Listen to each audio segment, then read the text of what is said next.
Welcome. It has just gone 7 p.m. Eastern Standard Time, Wednesday, the 22nd of March, and you are watching episode 81 of Regional Wrap. Regional Wrap, providing an insight on the issues affecting regional Australia and giving a voice to regional residents. My name is Bill Bates, and joining me on this episode, arresting the regional juvenile crime tsunami, is my guest, Cairns community campaigner, Perri Conti, and joining her will be Humphrey, Hollins. Perri is a Cairns businesswoman and the principal of Cairns all-day car rentals. She, together with other community-minded residents, are actively campaigning to shine the spotlight on the increasing instances of juvenile crime and in an effort to hold the government to account. Commencing with a Facebook page, Changing Cairns Crime Problems, and speaking out publicly, Perri has gained the attention of the media and has herself been a victim of crime. Perri's home has been broken into, a car stolen. Her business has also been targeted by car thieves, resulting in costly damage. Undeterred, Perri has steadfastly in her resolve to bring about change for both the community and for the young children and youths committing the crimes. Welcome, Perri and Humphrey. Hi, Bill. How are you? Very well, thank you. Thanks for taking the time to join me this evening. If you can first, Perri, of course, give us a bit of an introduction about yourself. I mean, you're Cairns born, so you've got a lot of investment in this community. And so if you can give us a bit of background, your family background and your business success. Okay, well, we've been doing car rentals in Cairns for over 30 years. So I'm born and bred here. My husband's family are from Italy. My parents are locals from Cairns, born and bred. We've been just in the tourism for the last 30 years, basically. And over that time, you've seen some change and some for the worse. I could write a book, actually, and no one would believe me. Okay, Humphrey, you're up.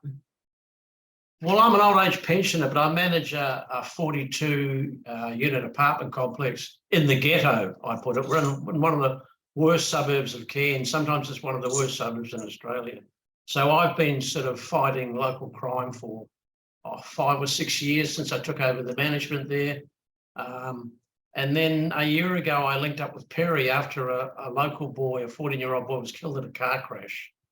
And I went to the tree that the car hit a week later, and there were flowers and teddy bears and so on. And 2 girls put up in a car with a P plate. And I asked them if they knew the dead boy. And they said his name, Bradley Smith. And they said no, but he was alone.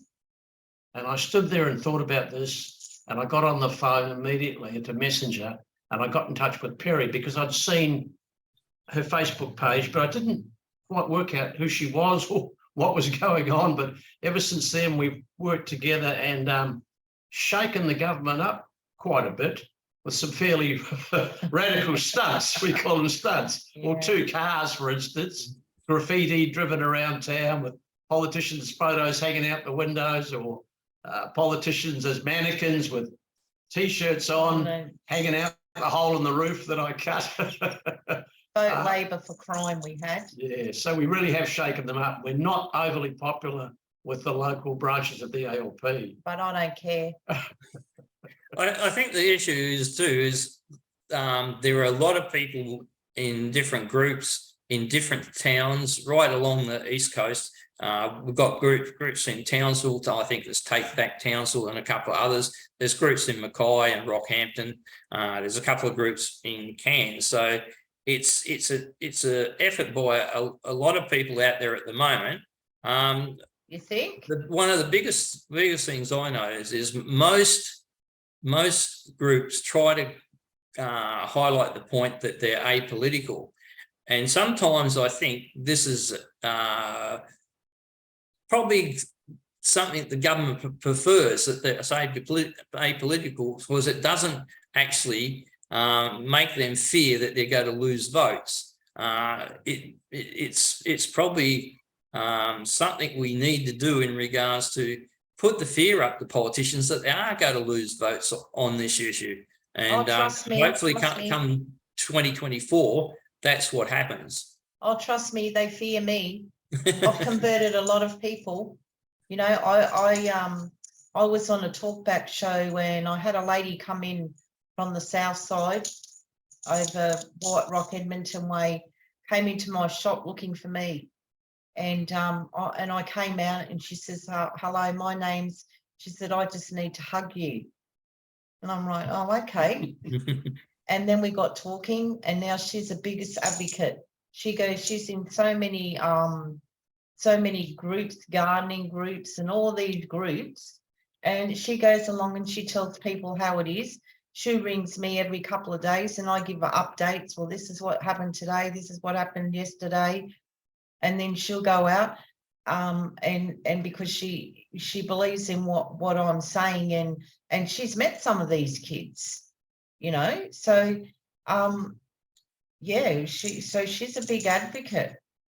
Bill, can I just make a point? Sorry. Yep. Right from the start, Perri's been so firm, unlike almost anyone else on the East Coast, so firm in the belief that the kids should be helped. She's always said, I'm in it for the kids. I'm not in it for politics. She's not a lock them up, throw away the key person.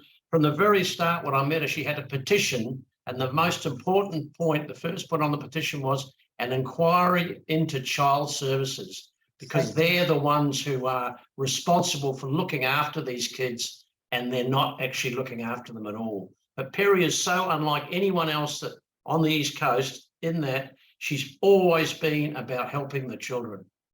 It's a big difference. Well, I think that's also the expert line that the government's getting. I mean, I had Professor Hommel on a few weeks ago, and he was one of the people providing information over the past few years in regards to the juvenile justice system. And there is a lot of emphasis on the children in regards to that's what we've got to fix up, but it doesn't seem to be working well. But the other thing is, gee whiz, I think a lot of people who are the victims and a lot of people who see the crime actually want it fixed, and they also want to see a bit of punishment as well, or some positive action to make sure it ends. And this is not what we're not sure that we're going to get either with the government or the opposition, because they don't seem to have a great plan. Do you see any of the plans offered by the government or the opposition as being, you know, having a good endpoint? What you mean by the LNP? Well, they're the ones who are the alternate government. Look, I'll work in with anybody that benefits these kids, right? LNP did, it took 2 years to get breach of bail. Presumption of bail does not work.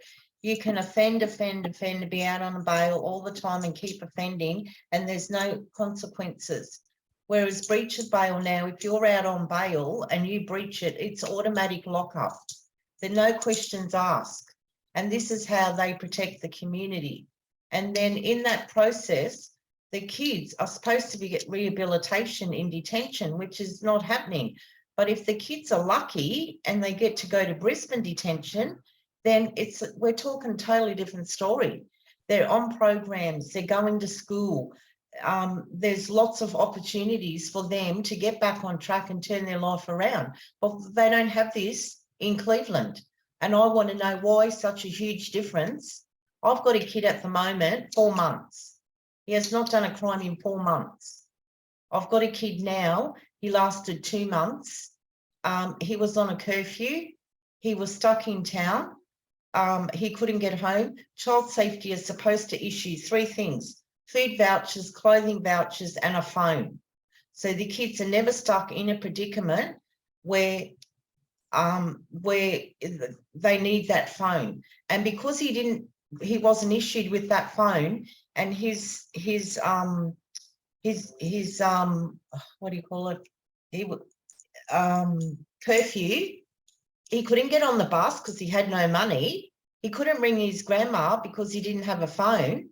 So what does he do? We're not talking about kids that are educated and like you and I, we know, well, we could do this, we could do that. So then a group of kids come along and then he gets mixed up with them, and then he goes on a 4-day binger on stealing cars, breaking into houses and on drugs. Why? Because it all boils down to child safety, not issuing that kid with the phone. I've now taught him to ring 000. If you ever get stuck again, you call 000 and they will help get you home. All he wanted to do was go home because he knew that his curfew was 9 o'clock and he had to be home and he couldn't get there. And now he's back in the system again. And this is a constant. And I get frustrated because you've got all these organisations which are run by churches that don't do anything. I want KPIs. We don't get KPIs. As far as I'm concerned, we've got crime because they're not doing their job, right? Then you've got little old us that are trying to help these kids get on track, get a job. We've got an apprenticeship for one. Now, I can do it with no funding, and yet they get millions of dollars funding. I think that's one of the big issues. There are so many NGOs that are lining up for funds. None of these organisations seem to operate outside of Monday 8 to 5. That's right. We don't have crime on a weekend or after 5 o'clock. And it seems to me the government doesn't seem to be, like you say, not making these groups accountable for results, but they continue to fund. And then the other solution is, let's put more money in it. Let's hit the taxpayer a bit more to fund more activities, or more like midnight basketball.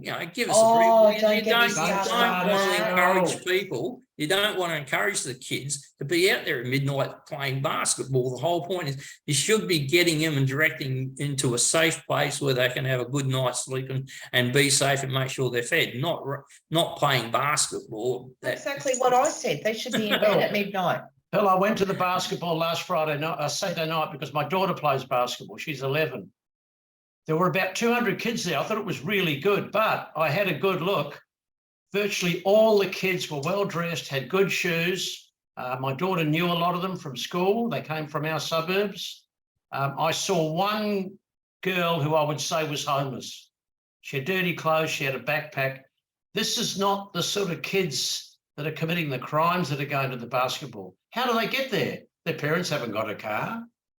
Who's going to pick them up? Their parents haven't got a car. Apparently there might be buses to take kids home. I can't see a bus running around the suburbs dropping kids off. So the basketballs are furphy, but they've got 1.5 million. But look, this is really important. When I was setting up our incorporated association, I did a lot of reading. And what I found was that as an incorporated association, we had to file an annual financial report. There are 3 exceptions to that bill: hospital trusts, P&Cs, and church NGOs. Think about it. Think about that. Well, there's not just only church. There's not only just church NGOs. There's other NGOs as well. I mean, there's one down at Allmore Street.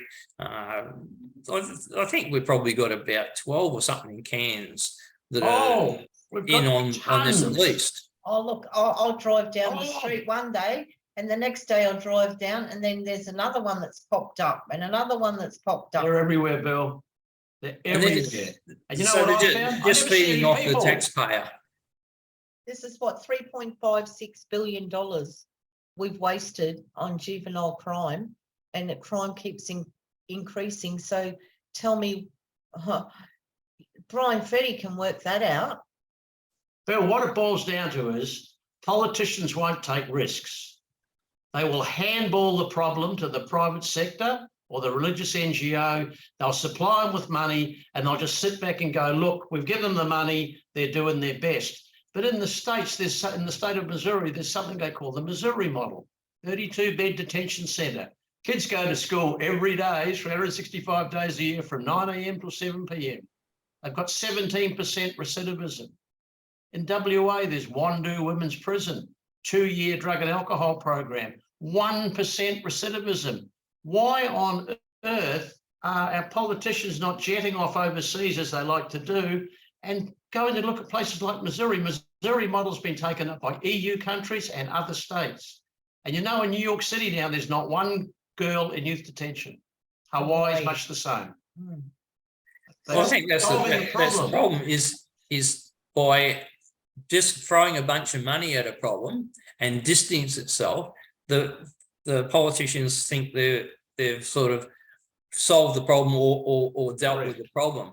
Correct. But really, like you say, it needs to come back and lay strictly at the minister's feet and at the department that handles it. And it would probably be better, rather than handing out billions of dollars to NGOs, to put it into a proper system that is actually managed.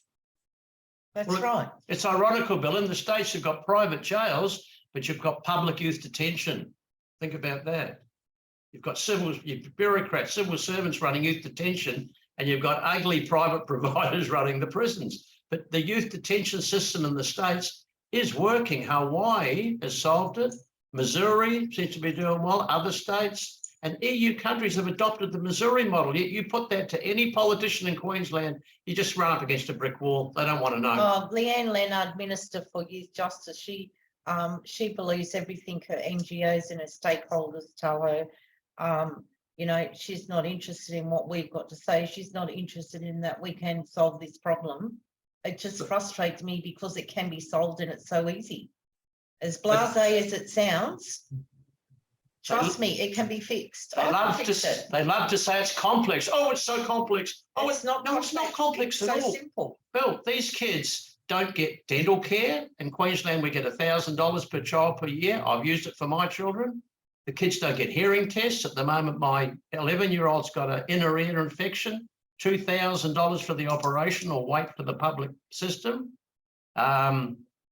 A lot of these kids have permanent ear damage from this. 60% of people in jail have hearing problems. They're not eye tested.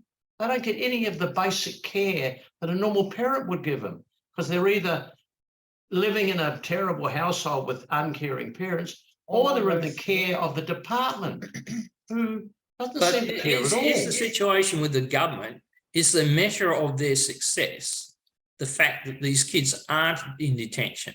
Is that one of their main aims, is not have them in detention because then they're not counted as imprisoned or under state detention? Look, the government would rather have them not locked up because they look good. They don't have the staff, for starters, for Cleveland. The kids can't even go to school. There's no programs. There's no assessment. You're lucky if you get assessed with mental health and a psychologist. You're very lucky. But then there's no follow-on. So you could be assessed and you've got I don't know, say Asperger's, and but no follow-on, no nothing. But here's an interesting thing, and no politician, either from Labor or Liberal, even mentions it. Under the Closing the Gap agreement that was signed in 2019, right?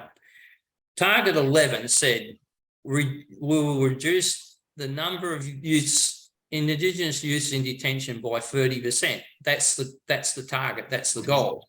Now, the Commonwealth has given the states, and that's just target 11. I think there's 19 targets altogether. The Commonwealth gives the states billions of dollars to achieve those targets. Now, I would expect to achieve those targets, the number of children in detention has to, be reducing. Sure. Or else they'll lose their money and they won't meet the targets. So why does this seem to be not voiced out there as a detriment to getting people into detention who need to be in detention? Well, I'm just going to say it as it is. First of all, they're not closing the gap, they're widening it. And secondly, they don't give a shit about Indigenous. I'm telling you right now, they do not care. They don't care if they go to jail. They don't care if they're on drugs. If they really cared, then they'd be helping these kids. $3.56 billion allocated for crime, and we've got nothing to show for it. We've got kids out. We're in a pandemic. Townsville, Mareeba, Mount Isa, Darwin, Alice Springs. Now we're spreading down the east coast as far as Brisbane and Logan. You honestly believe that if people were doing their job, we wouldn't be sitting here today having this conversation. And I think also is that NGOs are not going to fix the issue. They're not going to get them to go to school. They're not going to get them in the right direction.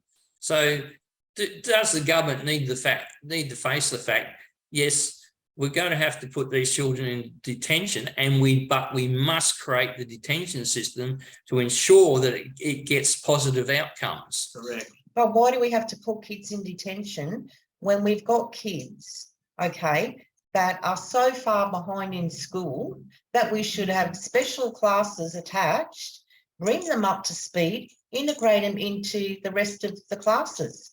These kids want to go to school, but they're so far behind that they can't, they've got no hope in catching up. And so they just don't go. They're illiterate. We've got a 24-year-old, she can't even write her own name. 24 years old.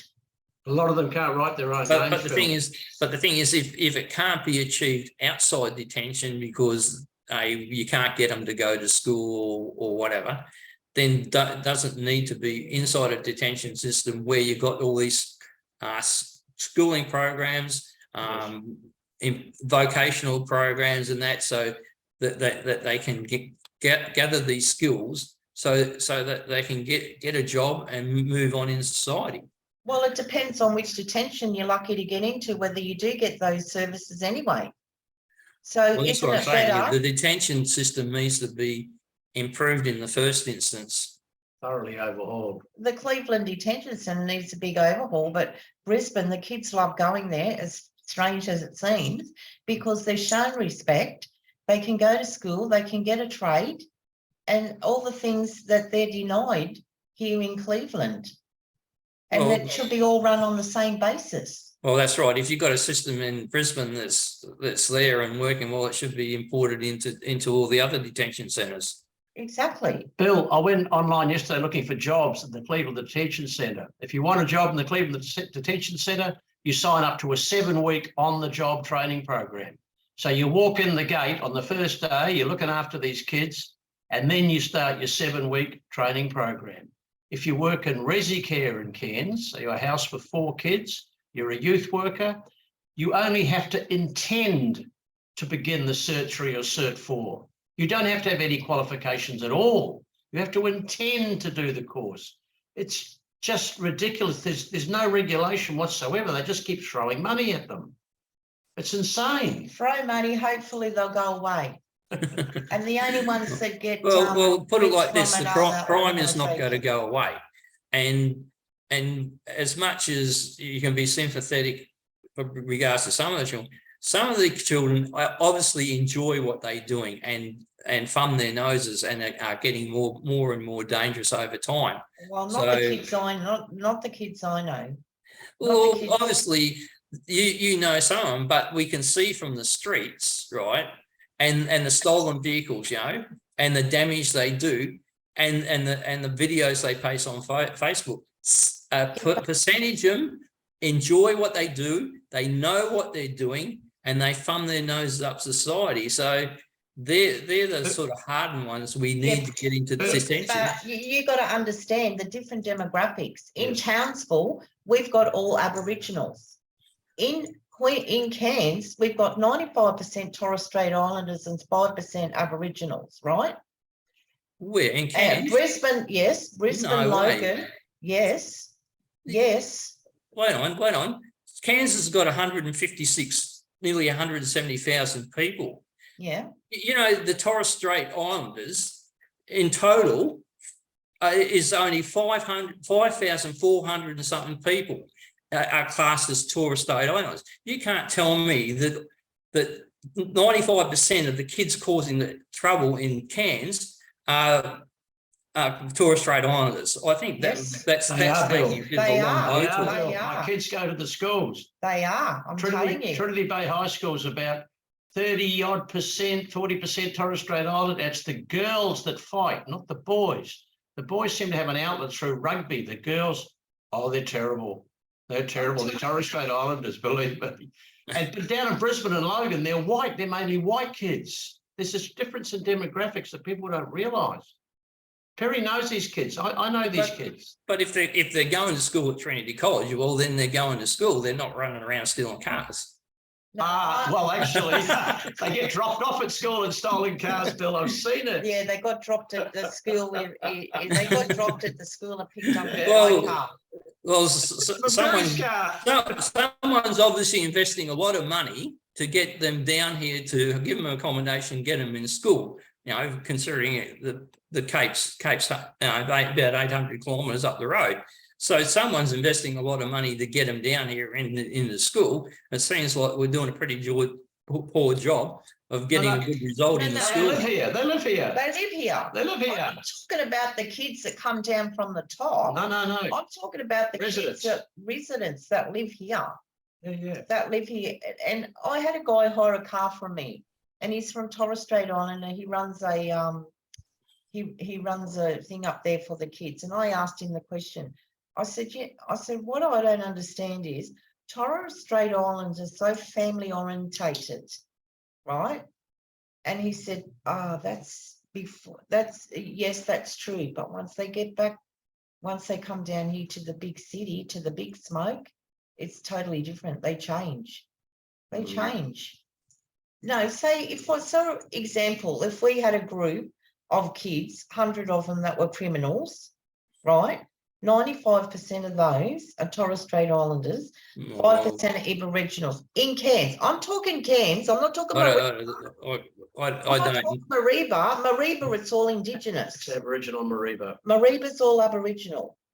It's true. It's been written as a fact. Townsville is all Aboriginals.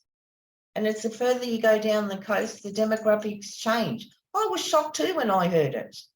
Bill, in Townsville, they burn cars. They're really nasty. Oh, burning cars. Here, very few cars burned. There was one burnt next door to me a year ago, but very few cars are burned. Yeah.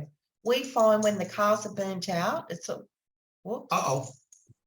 Well, this is from the Townsville Bulletin, and not only are they burning the cars, and this started last year.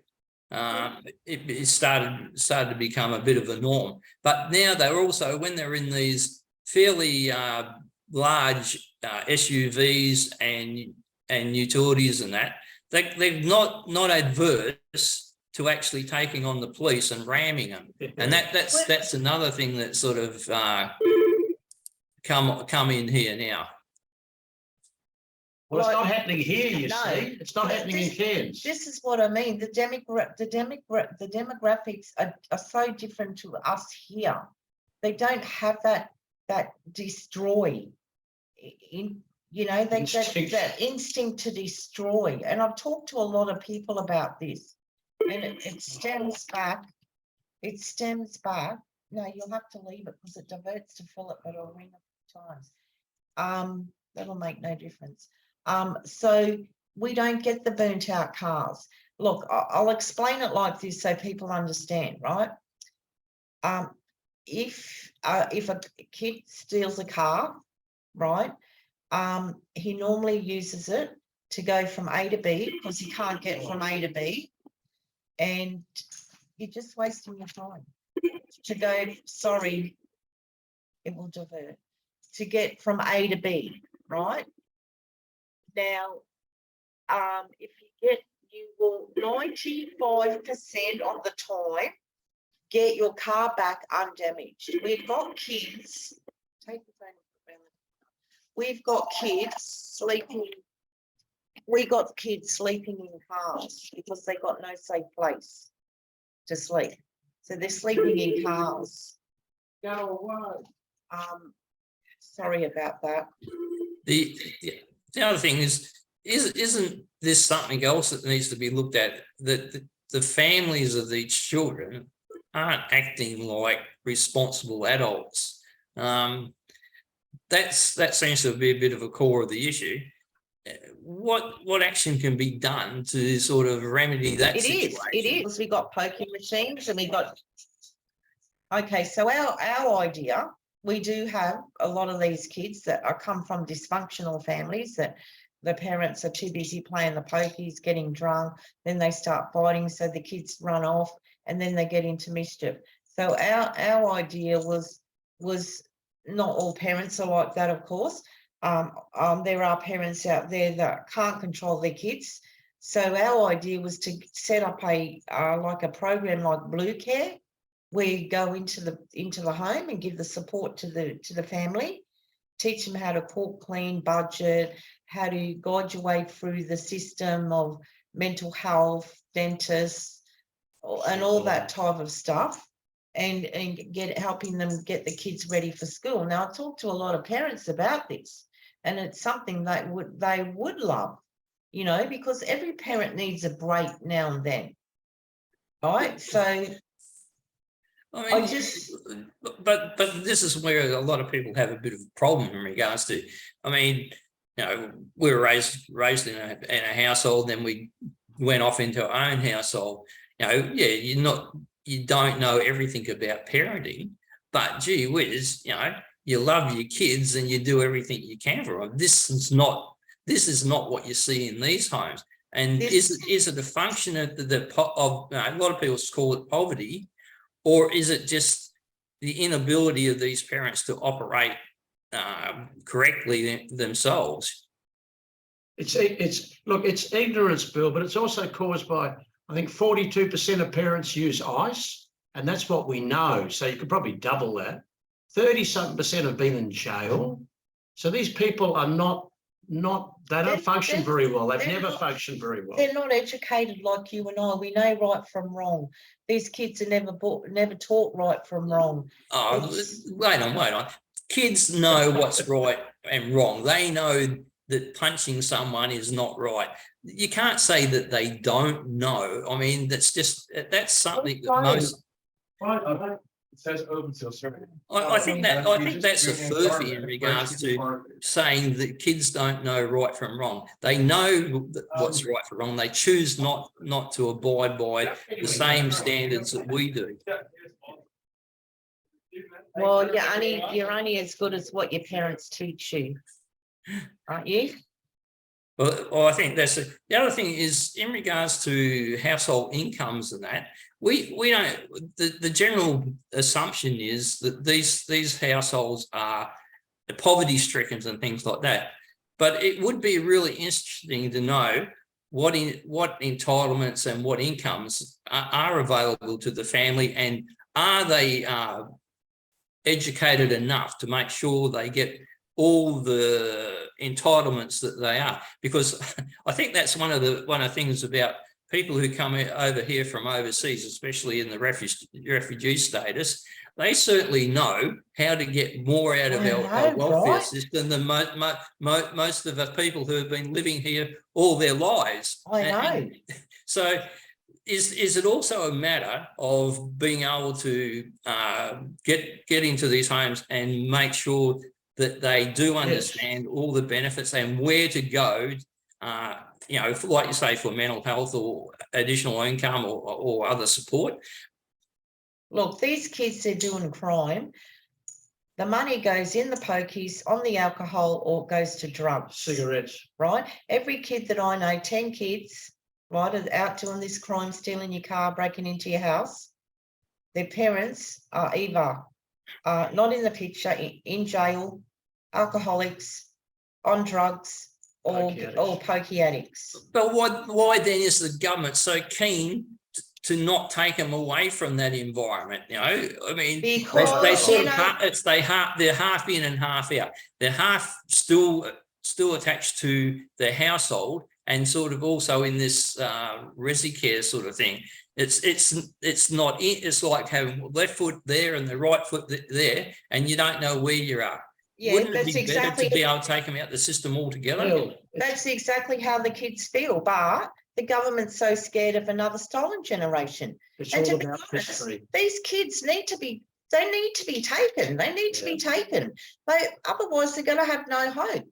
I'm telling you, it doesn't matter. I'll tell you, it doesn't matter what that parent does to that child, can beat it near almost to death. And that child's always going to go back to that parent thinking, oh, you know, looking at other families, how they function, and those kids have so much hope that their parents will become like that, but they never will. So it doesn't matter how many times you tell that child your parents will never change, your parents will never put you first, but they have that hope and they keep going back and they keep going back and back and back. And some of these parents have the kids out doing the crime.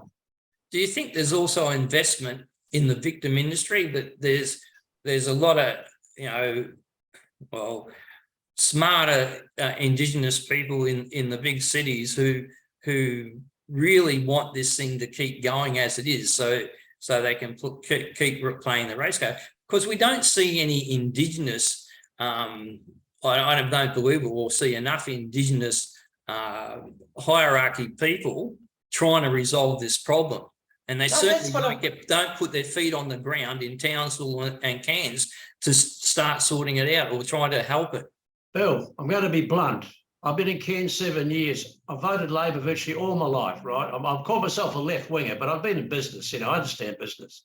But I believe now, I firmly believe that what we used to call the Aboriginal industry wants to keep this problem going. They're opportunistic politicians. They're opportunistic people who want to run NGOs, and they all employ their families. They're all nepotists. Nepotism is rife in Aboriginal organisations, as it is in the third world. I lived in Cambodia for 10 years. I have a Cambodian family. I know how people think.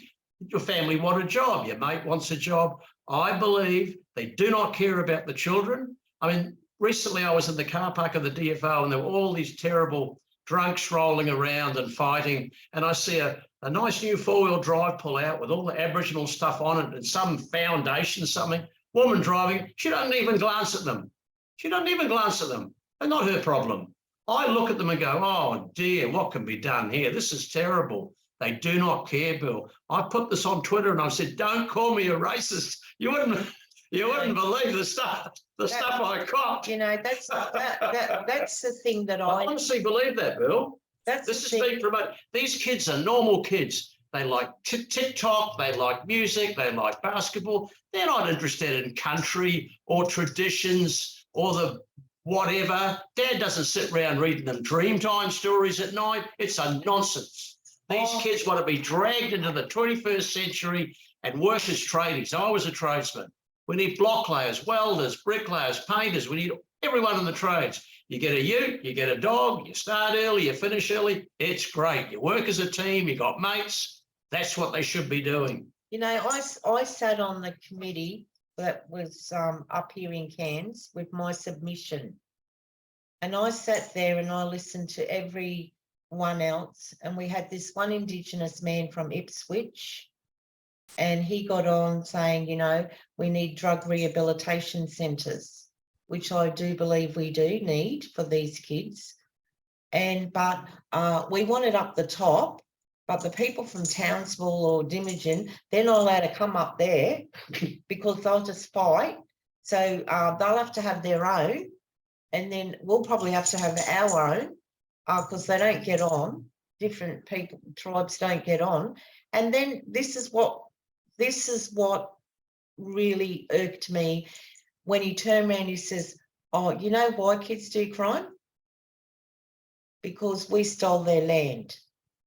He sat in that room in front of a committee and a room full of people and said, these kids do crime because you stole their land. Now, how is that teaching kids? Well, it's just giving them an excuse to promoting division, Bill. Be rebels and like you're saying, create more division. They're promoting division. Yeah. Politicians, Indigenous leaders are promoting division. But when I went to that submission thing with Perri, I couldn't believe that at first there were all white people speaking. Some Aboriginal people came in later, but initially it was all white people. No, Well, they were Torres Strait Islanders. They were Torres Strait Islanders, sorry. Mm. Yeah. But Mm. really, that's my firm belief now that opportunistic politicians, Indigenous leaders, and there aren't many, are promoting division because it suits their purpose. These kids are just normal kids. Train them, educate them, give them a trade. You know, Trades are great. On Friday night, we had a boy that he got picked up on Saturday. We tried to hide him until I got back, and he broke down, he cried and wanted to know, why does no one care about him? Now he goes out and does crime, gets on the drugs, and they think they're big heroes and they're really tough. And then what happens is they break into your house because they need more money, because these stinking adults up here are feeding kids drugs. And so then they've got to break into your house because they need that. They need that fixed. They don't eat for 4 days until the police finally catch them and lock them up, and then they start to come down off the drugs. But it all started with no phone, couldn't get in contact with anyone to get him home on time for his curfew. And it was a breakdown of, why does no one care about us? And that's what they're all saying. Why does I care? We all care, but why does the government not care? Why do their parents not care? Why does the community not care? The community needs to be educated. You can keep saying lock them up, but until you understand, it's taken me 16 months to get as far as I have to understand these kids, why they do what they do. And I can say it till I'm blue in the face, but until you sit down and you actually talk to one of these kids that do these crime and ask them why, what can I do? How can I help you? And they will tell you. And that's all they're asking, is for a fair go, to be loved, to all the things that we all crave is what they crave, which they don't get. Well, obviously the love's not going to come from their household, but they're still stuck with that household.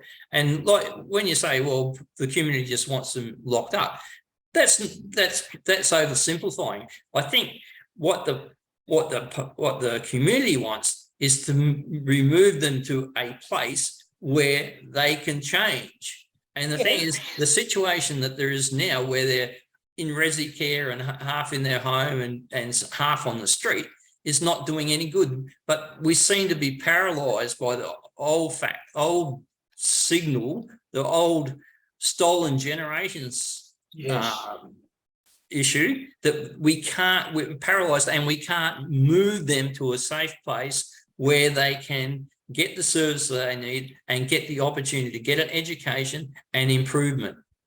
They're not going to get it in the halfway house between the resi care and their own home. I think the really ridgy-dig elders want that, but it's the new generations that don't care. Like, we didn't have crime like this years ago. Now we've got drugs, we've got alcohol, we've got poker machines, all the things, that, I don't know, if it's the parents that, you've got kids being molested by their own parents, their uncles, their aunties, so that's gone on generations and generations, and that's normal. I don't know how it's normal. It's not normal for me, but it's normal for them. They don't see what they're doing is wrong. And the only way that we can protect these children, as much as I hate to say it, is we need to take those children in, and we need a foster system that will care for those kids and not mistreat them. We don't need resi care. Resi care has no benefit other than to line people's pockets to make lots of money, because they can't be touched. The kids can run amok. They don't have to go to school. They go out bumper diving. They go into shops and steal. You name it, they do it, because there is no control. There's no control like if they were in a foster loving family. Well, The consequences. in most households today, if you've got a willful child, you haven't got any control anyway. because parents' rights have been reduced to almost nothing. And it's fine in a household where the kids, have a loving family and they're doing all sorts of things together and going to school and getting the best out of life. But even in those households, and I know it, there's sometimes you'll get a child who is really willful and won't take no for an answer. They hover together with their peers at school, and I've seen households, where there's a good household, good family, and that, but a child goes off the rails and starts learning all these things about entitlement. When your 13-year-old says, I want to go and live with my friends in a house, just sign this piece of paper saying that you're not going to provide me with a roof over my head, and I can go and get money from the government and go and live where I like and do what I like. I mean, blame the that's the sort of the stuff government. we're dealing with today in regards to Ridiculous. undermining parental control. I know, ridiculous, But isn't it? hang on, Bill, that's got to be a minority of households, surely. No, I've got two I'm young just saying. kids. I'm saying that's the difference when you got a willful child. Yes, I understand. But They it's a will minority, run. They surely. can run amok, and the system's there to help them.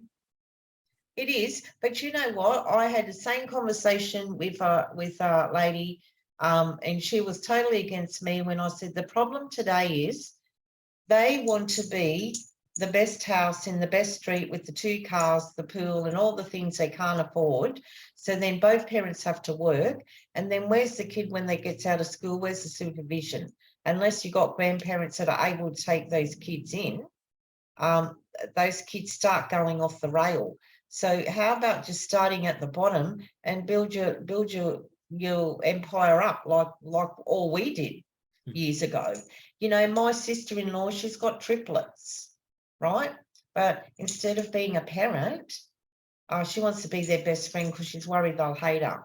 And I said, well, guess what? You know what? How many times my mum, I hated her? Millions, right? Millions, because that's what parents are supposed to do. You're not their best friend. Once you become their best friend, then you got no hope. Got no control whatsoever. No control. Her kids are disrespectful with no manners whatsoever. And they're 26 years old and they still have no manners and no respect. Because the other thing is too is we're also at a situation where I'm sure, I can. You can go to any number of shopping centres in Cairns, and you can look at a group of people going through the shops, and you can see that the kids that are in 5, 6, 7 years are going to be on the street because they're not. It's not a family unit that's going to the shop. It may be 3 or 4 girls, fairly young, and a couple of baby in arms. Yep. Babies having babies. Where can we break this cycle that where going to welfare or having kids is not the aim, but actually having a career and those things? How do we sort of get into that level to sort of encourage people or give them the ambition to be more than that? Oh, well, here's an example. I asked the girl, what do you want to do when you leave school? I want to have babies because the government gives me free money. So they all know that, right? They all know that. It's like you and I. We had our parents behind you that pushed us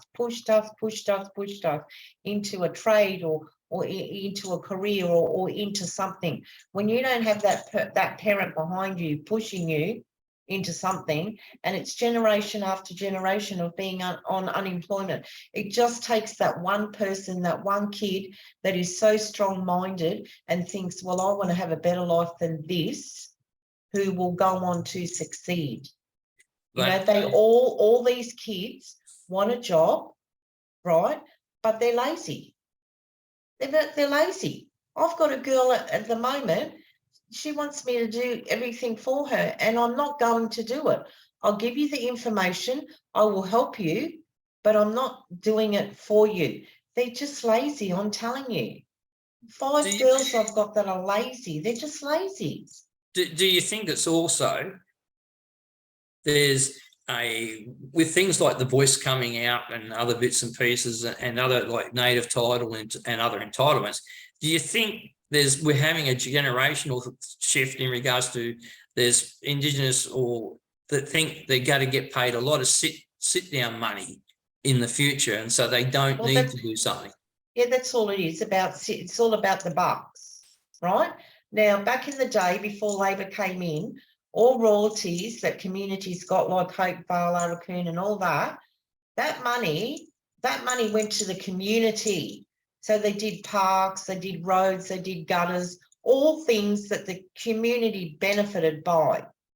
Now, when the Labor government has come in, they've taken that away and they give the rights now to the elders and so no one else, no town or any person for that matter, benefits in no way do they benefit.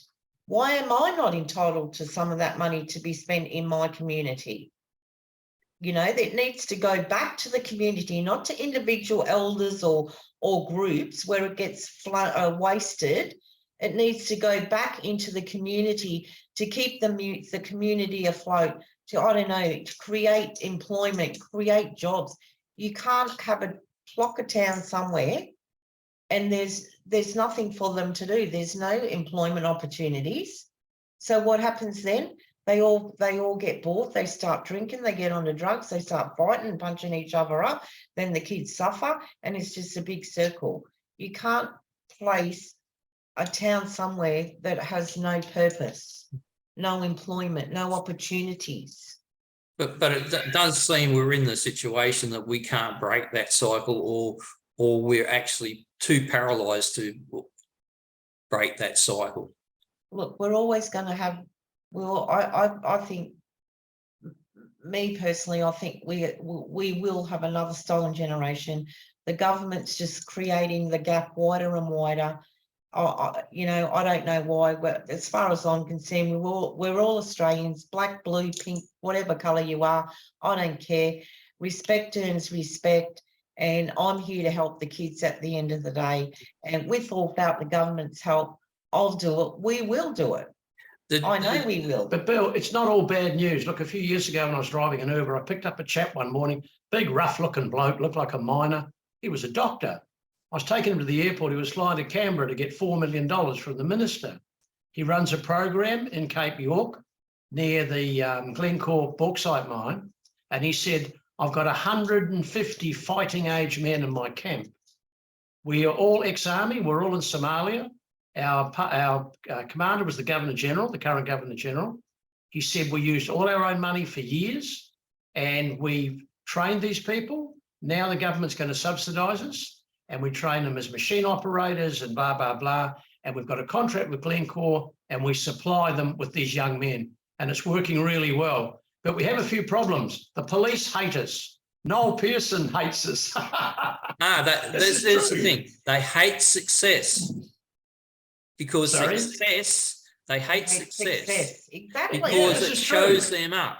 Yeah, and that's one of the big problems. And that's why I think we face this issue about the stolen generation, but a lot of those people from that stolen generation actually made good. Donahue, there's heaps of people who did famously out of that situation, and there's still no evidence. There's no Supreme Court case where people were actually where they were organised to be stolen. They were taken for their own safety. But now we have a lost generation, and I think that's even worse. Yes. The stolen generation. The whole point is with that, as bad as it sort of sounds, a lot of people went to a better life, and a lot of people moved on and became successful. This is just lost life, just a black hole. Yeah. It's lost. You're dead right. It's a lost generation, and it's sad that it has come to this when we live in such beautiful towns and with great opportunities. But you know, these kids are not educated, like I said. So how do we expect? Like, you know, sometimes I have to sit there and think about things because, you know, I went to school, I can write my name and all that stuff, right? So I got to think back, oh, hang on a minute, no, this kid, he can't write, he hasn't had an education.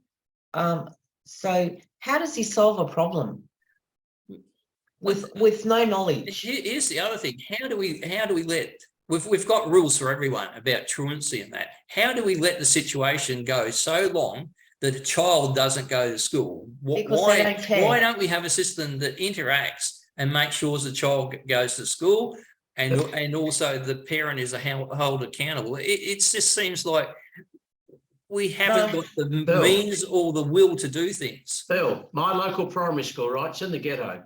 Their attendance is 81%. That's actually pretty good. That's pretty At good. York, it's less than 50, okay? Yarrabah over the hill, it's less than 50. I asked them, what do you do about the kids that don't come to school? We have people here whose primary job is to go to those households and encourage those parents to send their kids to school. That's all we can do. So we've got 81%. The Queensland average is 91%. But we go So to, they are trying. Schools are trying, but you know, we go to a food van on a Monday, Wednesday and Friday and they feed the kids. Well, we've noticed it's a change in the group now, but the group previously, we talked to them, you know, and there was one boy there and he wants to do photography. And I had some TAFE thingies in my car, so I went and got one. And I said, oh, look, this might interest you. And he said, oh, that's funny because I was just thinking about going there yesterday, but they need that push. There's always that push because of the laziness, right? And Humphrey said, look, mate, here's my card. You give me a ring. I'll help you do whatever. You know, I suppose the get there. other thing is there's not only maybe lack of motivation, won't put a call later, but also they see the people around them just, you know, holding them back or doing nothing. And actually, when they strive, those peers probably try to drag them back, and that probably be an issue too. So they need to get out of that area. it's even worse than that. We have a chat. We call it a cesspool. Bill, we have a chap in our organisation, older chap. He's been trying to help the kids for years. He told us the story of a boy who got a job at a hotel. He was washing dishes. He really liked the job. Loved it. He had to get from one suburb to the pub to work. They gave him a phone. They gave him a scooter, a uniform. Okay. His mates started stealing his pay. His family. His family started stealing his pay. As soon as they get money, the family take it. It gets worse. They stole his scooter. They stole his phone. He got raped. That would have to be the ultimate socialist. What mine is mine and what's yours is mine. Exactly. I've seen it. He got raped, Bill. He got raped in his own home. I've seen it. Dreadful. I've seen how they operate. Oh, one's paid this day, and so we'll pay for this week. And when your pay comes in, you can pay for this and that and everything else. So back to this boy, he threw his job in because he thought he's wasting his time working, and when everything was getting stolen. So we have a property here in Cairns, which is closed up at the moment, and we went and had a look at, and we want to turn it into a share accommodation for kids that are working full-time. They have their own private room. We have house parents. It's a community kitchen. They pay rent. They have private room. Their things are safe. They can go and visit their parents or friends whenever they want, but they're not allowed to come to their place because that's their haven. That's their safe place. And I spoke to a girl, 21 years old, and normally on your 21st, you have a big party, you get plenty of presents. This girl didn't get a party. She didn't get a present. I took her out for lunch for her 21st birthday. I picked her up in a Mustang convertible. I bought her a bracelet as a reminder. Took them to a restaurant where they'd never been before. A nice restaurant. And got her a birthday cake. And one of the girls that was there was moving to Brisbane. And she said to me, I said, why are you moving to Brisbane? I just can't get ahead here. Anyway, so when I told her what we were trying to do, a place for these working kids to have safe, to be safe, she turned around and she said to me, "Oh, I'm not going to Brisbane now. I'm not going to Brisbane now. I so need this place. I so need this place." And do you think the government will help us? We got kids living on the streets that are working full time, and they sleep behind toilet blocks and hardly get any sleep. They sleep on people's couches they don't know, and they sleep with one eye open, hoping they don't get raped that night. Now, what type of a society are we when we are allowing that to happen? It boils down to we're frightened to intervene in their communities and in their household where these things are happening. And even, you know, if it was happening in a white household, the person would be off to jail. Oh, of course. And the whole, you know, the whole kitchen sink would be thrown at him in the court. Yeah. But we seem to be paralysed, and it's just going. And the other thing is, it's worrying is, you know, for all the different groups like yourselves and other individuals that are doing it, I don't see local Indigenous getting out there and trying to improve things. No, they don't. I agree. And that's what's really worrying. We need them to show a bit of effort in regards to fixing their own problems, but it doesn't seem to be first. Never going to happen, Bill. You'll never get it. You'll never get it. You'll never get it. Look, I cut a long story short. I had a guy, he contacted me because he heard me on the radio, and everything that I said he said is exactly what we need, right? He said, "I'm going to support you 100%. I'm going to introduce you to the mayor of Yarrabah. He's related to me, blah, blah, blah, blah, blah." Right? He rings me. I'm going on the Talkback show this morning. He says, "And I'm going to get on there and I'm going to push people to come and support you because, you know, I believe 100% in what you're doing," right? And he knew all the things that we are wanting to do, right? He got on the radio and he took my ideas and took them as his own. Oh. And that's what they do. And we never heard from him again. Never heard from him again. Right? So he just went on there to blow his trumpet, and then he like fell off the... This is what happens time and time and time again. So I can make a judgment call on whether, well, to tell you this is the things we have in place, and this is the things we believe after talking to so many people. It's not something that we just decide that we want. This, we believe as a community and who we talk to, that this will work for our community. I don't know whether it's going to work for Townsville or Mareeba or Mount Isa or Alice Springs. This is what we believe that will work for us, because we know a majority of these kids that are doing the crime, we know their life story, we know what their parents have done and all that. And at the end of the day, if I was to walk away from this, and I have said this to child safety, if I was to walk away from this tomorrow, I would have to say that you are the biggest racist government department child safety that I have ever had to deal with. And she said, "Oh, well, that's not true." I said, "Yeah, it's a fact." It is a fact. You do not want to. They hate these kids. We've heard people, we've been told by ex-child safety that they hate these kids. Now, hate's a powerful word. And if they're saying that, what hope have these kids got of getting any help whatsoever, except from us as a community who don't get the funding to help these kids? Bill, there are 5,500 employees in child safety in Queensland.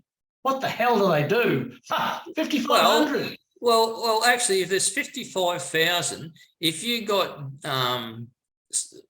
maybe just 1 in every 5 to take one of these kids home and look after them in their own house, problem solved.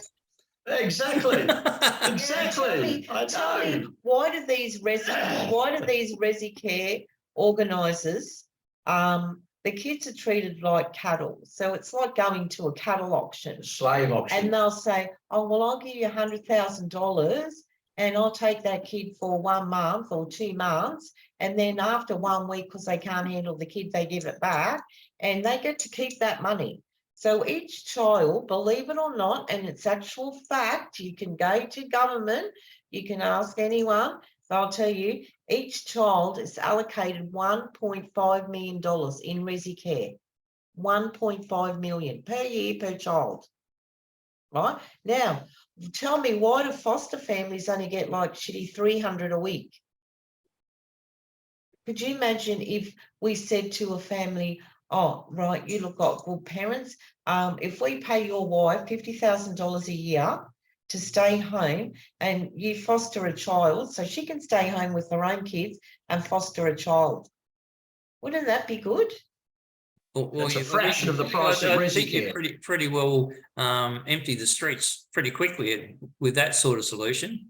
But Well, But they got to be vented.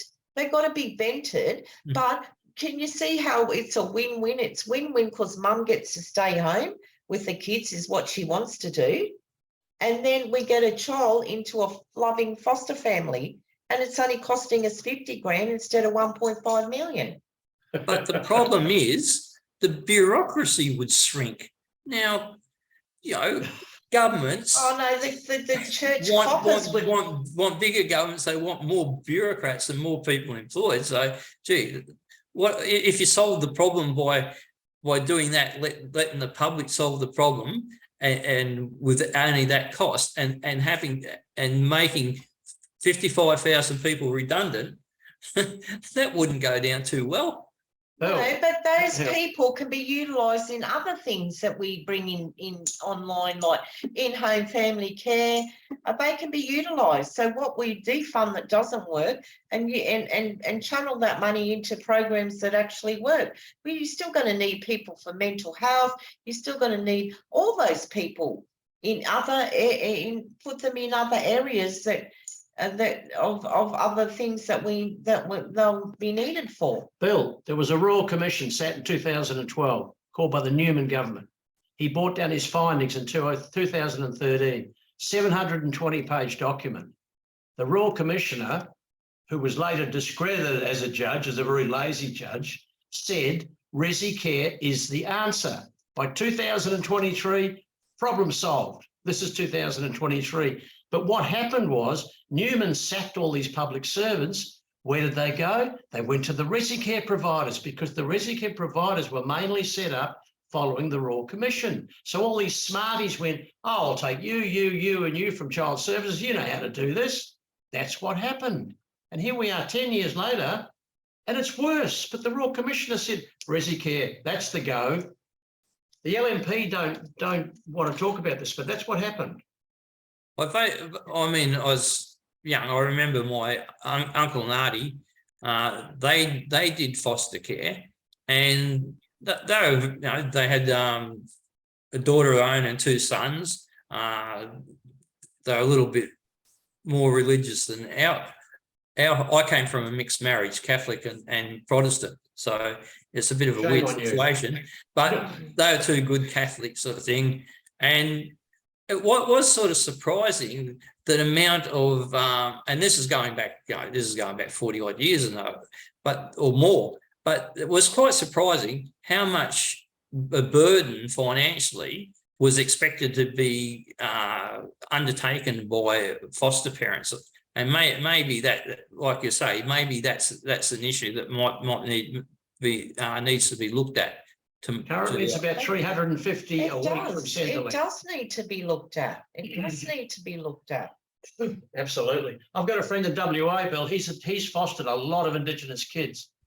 2 of the girls he's adopted. They're married. They have children, and he's still got Indigenous kids, and he always gets the damaged ones. He's a good bloke, ex-carpenter. His wife's a nurse. They're hard workers. They've never made any money out of it, but gee, they've made a hell of a difference. They've made a hell of a difference. You know what? At the moment in Cairns, we've got a 10-year-old boy. He's just turned 10, and he wreaks havoc in the CBD. He goes into every shop and he steals. He'll pull a knife on you, which he has on me, and he just runs amok, right? Every day he gets picked up by the police. He gets taken home, which is 20 minutes away. He gets back on the free bus and he's back in here within an hour or two. Every single day. Now he's from a resi care home. Why are they getting paid for? Because they're not looking after him. You know, we caught the carers and he's banned from the CBD. The police have banned him now, right? But we caught the carers dropping him off in town the other day and leaving him here. And he just runs amok. He's notorious, Bill. He's a beautiful looking child. He's got a really angelic face, black clothes, black gloves. He's about 3 foot tall, but he's a menace. But he's only just turned 10. All the cops know him, all the supermarkets, all the retailers know him. Yep. But he's just, you know. No one cares about him. No. I would take him because I know that I can help him. I would take him too. He's got conduct disorder. He tries to light buildings. He's a pyromaniac. Yeah, lots of things. 10 years old. 10 years old. And you always see him with no shoes on because he goes and hides his shoes because he can run faster away from the cops without his shoes on. You wouldn't believe it, would you? 10 years old. 10 years. Well, we've well and truly gone over the hour. I'd like to thank you for coming on, and if you could just give us a few more wind-up messages and put a call out there for what assistance you need and what you expect from the politicians as we go into the 2024 election next year. Oh, that's a tough one. Well, we just want what is best for the kids. At the end of the day, it's all about the kids. It's about the community. Do you want to stop the crime? You need to get on board with us. You know, we need a property where we can have a hub where these kids can come. We can teach them how to cook, how to navigate to mental health, Centrelink. We want to have cars that they can do up. We can sell them and raise more money. They can go PCYC, get their license, and just keep them on the right track, because at the end of the day, they just want someone that cares. That's it. So simple. And I don't think that is too much to ask. And if you really sat down and talked to these kids, I tell you, you'd walk away with giving them a hug before you left. Because don't be frightened of them, because they're not going to hurt you. You know, they act tough, when they're in a group of mates, but you get them one-on-one, they are absolutely beautiful kids. You know, if I didn't think there was any hope, I would not be doing what I'm doing. And it's that simple. What they need is mentoring, Bill. Mentors. They need mentors. We need mentors. Mentors. Men as mentors. People like me, ex-tradesmen, rough as guts. I was a juvenile criminal. I stole a lot of cars, Bill. He stole 50 cars. There was a little misunderstanding with the best high school in New Zealand, over 50 stolen cars, and they unspent cars. I've been through the mill, mate. That's what we do need. We need mentors that can take them fishing, take them to the beach. We've got a group of 27 and 2 carloads. We take them out to Palm Cove. They jump off the jetty. They go fishing. Oh my God, they have a ball. And by the end of the night, they're exhausted. We need to exhaust these kids. And so then they've got some hope that they can sit back. Oh my God, that day was so good. Can we do it again? Can we do it again? And just little things like that. But it boils down, they need a safe place. A safe place, mentors. Correct. People that will help them get back on the right track. And we need to be local, and we need to act as a community together. The politicians aren't going to do anything for us, I don't believe. We have to do this ourselves. We do. I honestly believe the only way we're going to fix crime is doing it as a community, because the government doesn't want to fix this. They just want to throw more money at the wrong places instead of assisting people like us. I'm not asking for funding. I'm just asking for a place where we can have a hub to bring these kids that is central. They can just get off a bus and they can walk a bit and they're with us. And we can keep them on track, keep them out, stopping them from doing crime, giving them a safe place to live. And Bob's your uncle, I reckon. Well, the main thing is to give them opportunity. That's it. Opportunities, jobs, just like what you and I do. But just treat And them like a normal kid. Yeah. Just like a normal kid. Forget the country, forget the elders, forget the tradition, forget the rainbow serpent, forget the Dreamtime stories. It's 2023. Refugees adapt, mate. They come from the most terrible situations where they've seen murder and rape and torture, and they seem to get back on their feet. Yeah. You know, I spent an hour in the lockup last night. I wasn't naughty. I went to see a boy, the boy we were talking about at the beginning. Well, that was a bit of an eye-opener, but I tell you what, it was a good experience. And I sat there, he knows what he did wrong. He's kicking his own butt. We don't have to kick his butt. But, you know, he did it because no one cares. I know it's a poor excuse, but when you get onto these drugs, not that I know, but they just think, you know, they're big heroes and, you know, they could jump off Mount Everest and they wouldn't hurt themselves. They shoot up ice, Bill. They could be 11, 12 years old. They're shooting up ice. They're shooting up amphetamines. Yeah. Didn't have that nowadays. You know, so they're on a high for 4 days, right? And they don't eat in those 4 days, they don't eat, right? Do you know this boy didn't even know about Dreamworld or SeaWorld or Gold Coast or Sydney? He only thinks Cairns exist. He doesn't know there's a whole part of Australia and there's a whole part of the world.